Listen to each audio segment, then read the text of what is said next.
Good morning, sit down. Thank you sir. आज हम लोग पढ़ेंगे भिन्न। क्या पढ़ेंगे? भिन्न की स्पेलिंग क्या होती है?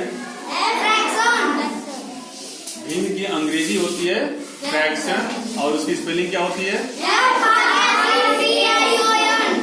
FRACTION। चलिए अब आते हैं कितने प्रकार के भिन्न होते हैं। पहला साधारण भिन्न, ठीक है। दूसरा उचित भिन्न, हम इसको उचित भिन्न या प्रॉपर फ्रैक्शन, इसको वल्गर फ्रैक्शन बोलते हैं, इसको प्रॉपर फ्रैक्शन। तीसरा अनुचित भिन्न या इम्प्रॉपर फ्रैक्शन, क्या बोलते हैं? Improper fraction. चौथा दशमलव भिन्न या डेसिमल फ्रैक्शन, क्या बोलते हैं?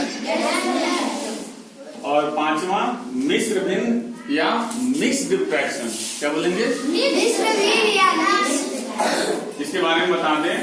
साधारण भिन्न किसे कहते हैं? आप ये समझो कि जब किसी भिन्न को P/Q के रूप में लिखा जाता है, जहां Q शून्य के बराबर न हो, हम उसे क्या कहते हैं? साधारण भिन्न। क्या कहते हैं? साधारण भिन्न। यानी P/Q के बराबर के रूप में लिखा जाए और Q is not equal to 0। Clear? यानी कि हमारी संख्याएं, ऐसे हम कोई भी संख्या लिखते हैं, 11, 15, 99, कुछ भी लिखते हैं, तो ये संख्या का रूप हमारा पूर्णांक के रूप में होता है। लेकिन ऐसी संख्या हो जिसे हम P/Q के रूप में लिखें, यानी कुछ संख्या ऊपर हो कुछ नीचे हो, उसे P/Q के रूप में लिखें, और Q यानी कि हर कभी भी शून्य के बराबर न हो, तो हम उसे क्या बोलेंगे? साधारण भिन्न। क्या बोलेंगे? साधारण भिन्न। अब इसमें इसको क्या बोलते हैं? अंश। इसको क्या बोलते हैं? अंश को अंग्रेजी में क्या बोलते हैं? न्यूमिनेटर। क्या बोलते हैं? न्यूमिनेटर। और हर को क्या बोलते हैं? डिनोमिनेटर। डिनोमिनेटर। बोलो तेज। डिनोमिनेटर। हाँ, अंश को न्यूमिनेटर और हर को डिनोमिनेटर। ये क्लियर हो गया पहला ना? अब आ जाओ दूसरे पे, उचित भिन्न या प्रॉपर फ्रैक्शन। प्रॉपर फ्रैक्शन में ये समझना है कि जहां अंश हर से छोटा हो, जहां अंश हर से छोटा हो, उसे हम क्या बोलते हैं? उचित भिन्न। उचित भिन्न। क्लियर? Yes sir. उदाहरण के रूप में हमने लिख भी दिया है, साधारण भिन्न के लिए भी, और फिर उचित भिन्न के लिए भी 3/5 और 2/7। तीसरा अनुचित भिन्न। अनुचित भिन्न किसे कहते हैं? जिस भिन्न में अंश हर से बड़ा हो। क्या हो? अंश हर से बड़ा हो, हम उसे अनुचित भिन्न कहते हैं। जैसे 7/2, 11/4। 11/4 बोले या 11/4 बोले, दोनों सही है। दशमलव भिन्न या डेसिमल फ्रैक्शन, हम उसे कहते हैं जिस भिन्न का हर 10 या 10 के घात के रूप में हो। किसके रूप में हो? 10 के घात के रूप में हो, हम उसे दशमलव भिन्न कहते हैं। जैसे मान लो 5/10, 7/100, 3/1000। ठीक है? ये क्या है? 10 के घात के रूप में है ना? 1 घात, यहाँ 10 के 2 घात, यहाँ 10 के 3 घात। ऐसे ही होगा, तब जाके उसको हम बोलेंगे डेसिमल फ्रैक्शन या दशमलव भिन्न। और लास्ट पांचवा है मिश्र भिन्न। क्या है? मिश्र भिन्न को इंग्लिश में क्या बोलते हैं?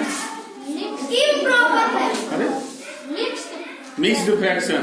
मिश्र भिन्न को क्या बोलते हैं? Mixed fraction. Mixed fraction. और कैसे पहचानेंगे कि वो मिश्र भिन्न है? तो इसके लिए ये है तरीका पहचानने का कि वह भिन्न जो पूर्णांक और भिन्न से मिलकर बनी हो, वह भिन्न जो पूर्णांक और भिन्न से मिलकर बनी हो, हम उसे क्या कहते हैं? मिश्र भिन्न। इसको बोलेंगे इंग्लिश में 6 होल 2/7, 4 होल 1/3, या 6 सही 2/7 और 4 सही 1/3। अब आ जाओ, कितने प्रकार के प्रश्न आते हैं तुम्हारे परीक्षा में, जो तुम्हें एग्जाम देना है ना? तैयार है सब लोग ना? जो एग्जाम हम लोग देंगे, आप लोग देंगे, उसमें कितने प्रकार के प्रश्न आ सकते हैं? उसमें पहला है सबसे बड़ी भिन्न बताएं। क्या आएगा? सबसे बड़ी भिन्नता। दूसरा आएगा सबसे छोटी भिन्न बताएं। तीसरा आ सकता है कि दिए गए भिन्नों को आरोही क्रम में व्यवस्थित करें या सजाएं।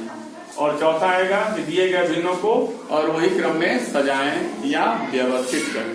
ठीक, उदाहरण के लिए हमने दिया है यहाँ पे उदाहरण नंबर 1, 7/11, 3/11, 8/11, 5/11। हम इसमें क्या देख रहे हैं बताएं? इस प्रकार के भिन्नों में हमको कुछ समानता दिख रही है। क्या दिख रही है? जिसमें अंश छोटा हो और हर बड़ा। नहीं, अरे चारों भिन्न की बात मैं कर रहा हूँ। उसमें क्या दिख रहा है? समानता कुछ दिख रही है? क्या हर एक समान है। हाँ, वेरी गुड। स्काउट ताली प्रारंभ। जब किसी भिन्न में या दिए गए भिन्नों में हर एक समान हो और उसमें हमें चारों प्रश्नों का उत्तर देना हो तो हम ऊपर के वैल्यू यानी अंश के मान को देख करके जवाब दे सकते हैं कि जिसका अंश बड़ा होगा वही भिन्न बड़ी होगी, जिसका हर छोटा होगा वही भिन्न छोटी होगी। और इस प्रकार इसका उत्तर और उसी हिसाब से आरोही क्रम और अवरोही क्रम भी हम बता ले जाएंगे। हो जाएगा ना? उदाहरण नंबर 2 है, इसमें भी कुछ समानता दिख रही है। क्या दिख रही है? हाँ, वेरी गुड, सिट डाउन। अंश एक समान है, यानी कि दिए गए सभी भिन्न में अंश हमारा 17 है, एक समान है।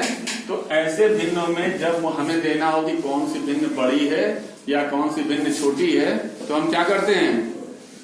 हम ये देखते हैं कि हर का मान जिसका सबसे कम होगा वही भिन्न सबसे बड़ी होगी। Very good. और हर का मान जिसका सबसे ज्यादा होगा वह भिन्न सबसे छोटी होगी। Very good. तो इस प्रकार इस दिए गए इन भिन्नों में सबसे बड़ी भिन्न कौन सी होगी? 17/6। Very good. और सबसे छोटी भिन्न कौन सी होगी?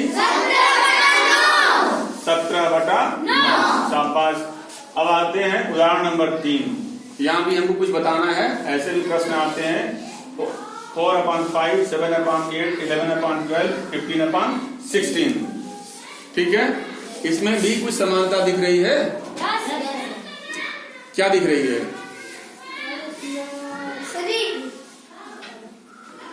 इसमें समानता क्या? हाँ, दिए गए सभी भिन्नों में अगर अंश और हर की बात की जाए तो उनके बीच का जो अंतर है एक समान है, यानी 1 है। तो यदि ऐसे प्रश्न आप लोगों को दिखाई दे जिसमें अंश और हर का अंतर सभी में एक समान हो तो वहां भी हमारा काम आसान हो जाता है। बड़ा भिन्न बताना, छोटा भिन्न बताना, आरोही और अवरोही। ठीक है, उसमें क्या करते हैं? ऊपर के मान को देखते हैं, यानी अंश की वैल्यू हम देखते हैं। जो अंश सबसे बड़ा होगा वह भिन्न सबसे बड़ी होगी और जो अंश सबसे छोटा होगा वह भिन्न सबसे छोटी होगी। क्लियर? इस प्रकार अगर बताना हो तो सबसे बड़ा भिन्न इसमें कौन सा होगा? 15/16। Very good. और सबसे छोटा भिन्न 4/5 हो जाएगा ना? ये अंतर एक इसमें दिया गया है। अंतर कुछ भी हो सकता है लेकिन हर जगह एक ही हो, 2 का हो, 4 का हो, 5 का हो, सब में एक समान होना चाहिए। ठीक। उदाहरण नंबर 4 हम इसमें देख रहे हैं 6/7, 5/8, 2/5, 8/9। थोड़ा सा डिफरेंट है। ये क्या है? थोड़ा सा डिफरेंट है। क्या कि इस 6 और 7 के बीच का जो अंतर है वो क्या है? 1 है। इस 5 और 8 के बीच का अंतर क्या है? 3। और 2 और 5 के बीच का अंतर क्या है? 3। और 8 और 9 के बीच का अंतर क्या है? यानी कि 2 में 3 का अंतर है और 2 में 1 का अंतर है ना? हमको करना क्या है कि अंतर समान कर लेंगे तो काम हमारा आसान हो जाएगा। ठीक है? अंतर को समान करने के लिए हम इसमें देख रहे हैं क्या? 1 और 3।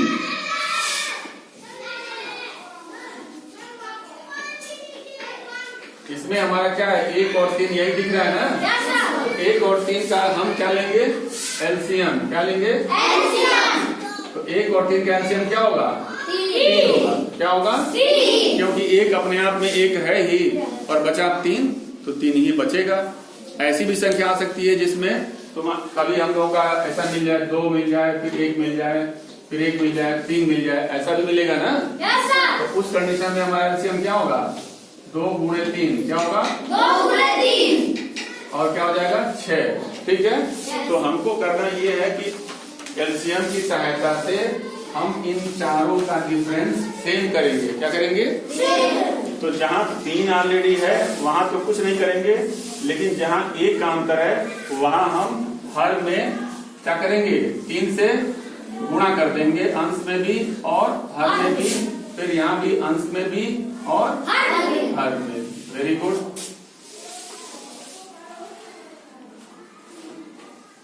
हो गया ना?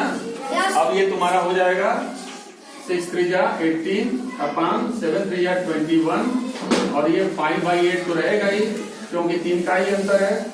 फिर यहाँ 2/5 रहेगा, और फिर यहाँ 24 और बटे 27। Very good. अब देखो सबका अंतर 3 हो गया ना। यहाँ भी 3, यहाँ भी 3, यहाँ भी 3 और यहाँ भी 3 हो गया ना। जब अंतर समान हो तो सीधे हम अंश को देख के जवाब दे सकते हैं ना। अब क्या करेंगे? सबसे बड़ा दिन देखने के लिए सीधे अंश को देखना है हमें। तो सबसे बड़ी दिन कौन सी होगी? 24/27, क्योंकि अंश में 24 सबसे अधिक है कि नहीं है? तो सबसे बड़ी दिन 24/27। Very good. और सबसे छोटी दिन कौन सी होगी? 2/5, यानी ये हमारी छोटी बिन हो गई ना, और ये क्या हो गई? बड़ी बिन हो गई। समझ में आया कि नहीं आया? अब एक उदाहरण हम ऐसा लेते हैं जिसमें सारे के सारे डिफरेंस हो, डिफरेंस की वैल्यू अलग अलग हो। क्या हो? अलग। एक उदाहरण लिया जाए वैसा। चलो,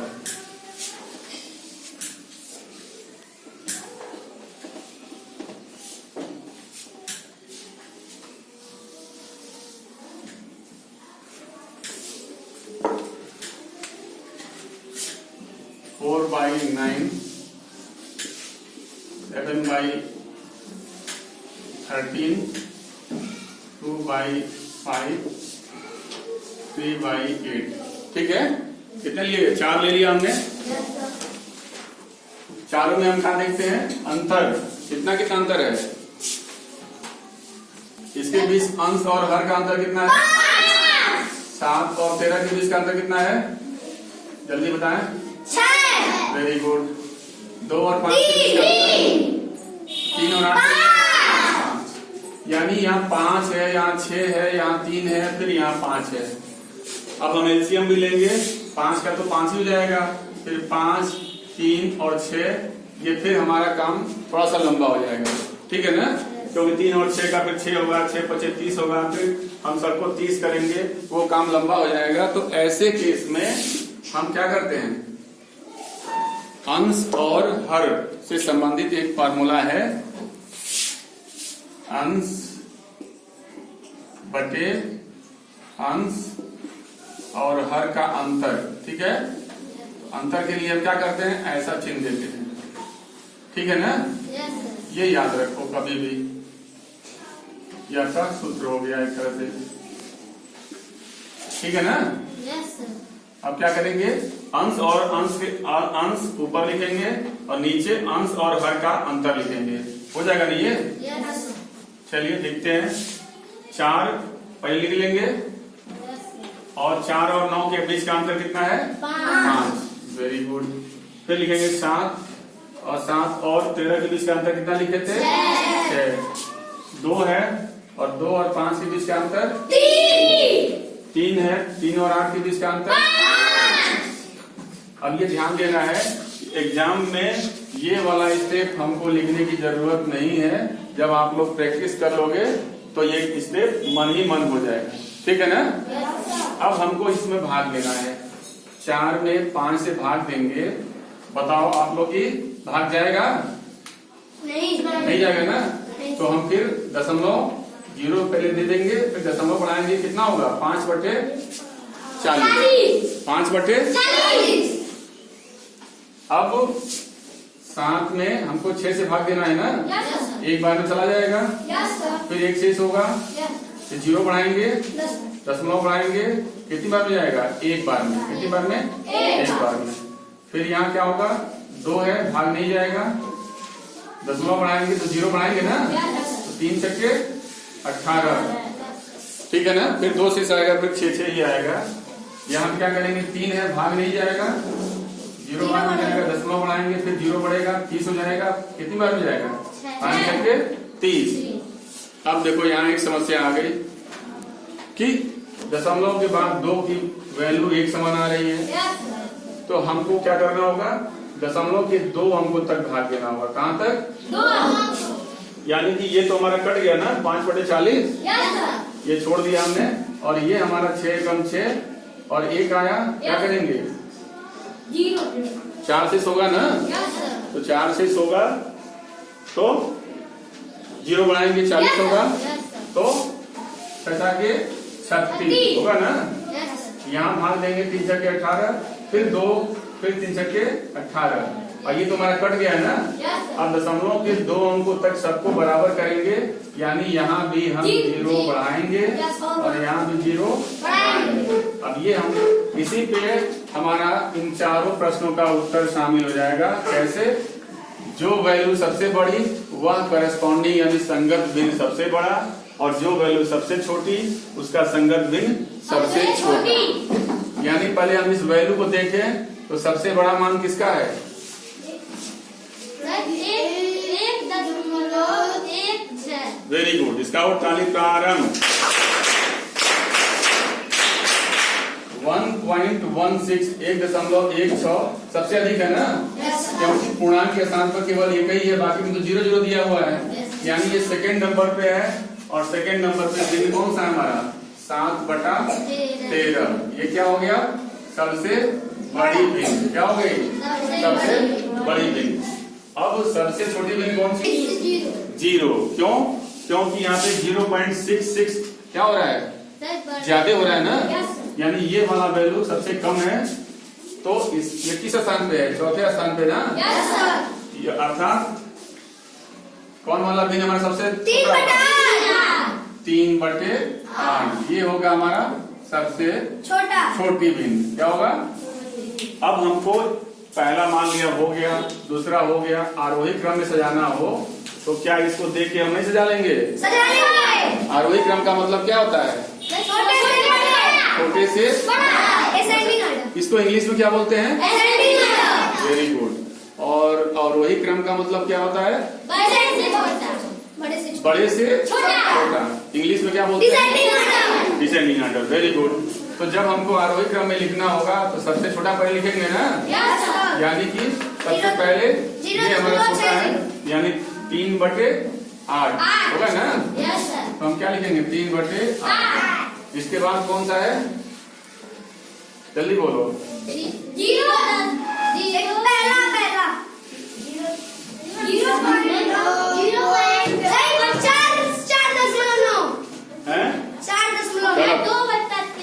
हाँ वेरी गुड, देखो कितना सही बोल रही है, 2/3 यानी 6 है ना, कहाँ है ध्यान तुम्हारा, अंश 60 के बाद 6 आएगा ना, तो ये हमारा इसके स्थान में कौन सा है, 7/13, ये है ना तीसरा, यानी क्या लिखेंगे उसके बाद 2/5, ठीक है ना। आरोही क्रम लिख रहे हैं, ये ध्यान देना। इसके बाद किसका नंबर आएगा,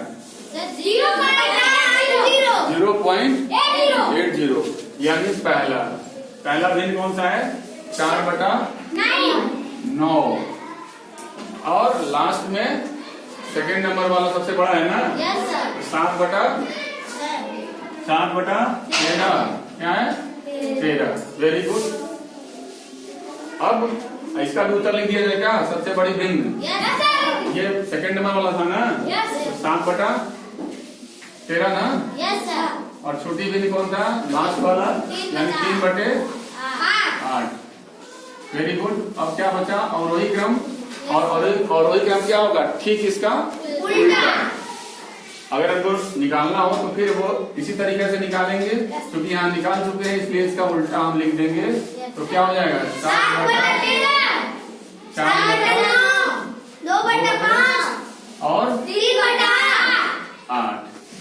इस प्रकार भिन्न से संबंधित हम लगभग प्रश्नों को बता दिए, ठीक है ना। जोड़ना, घटाना, गुणा, भाग करना वो तो अलग है, लेकिन जब दिए गए 3 या 4 भिन्न, 2 भिन्न अधिक दिया हो और उसमें से हमें बड़ा और छोटा बताना है, आरोही या अवरोही क्रम को सजाना है, तो ऐसे संबंधित हर टाइप के प्रश्न हमने बता दिया। ठीक है ना। ये हो जाएगा ना। ये 4 है और उदाहरण नंबर 5 इसको हम बोल सकते हैं। क्या कह सकते हैं? ये तुम्हारा उदाहरण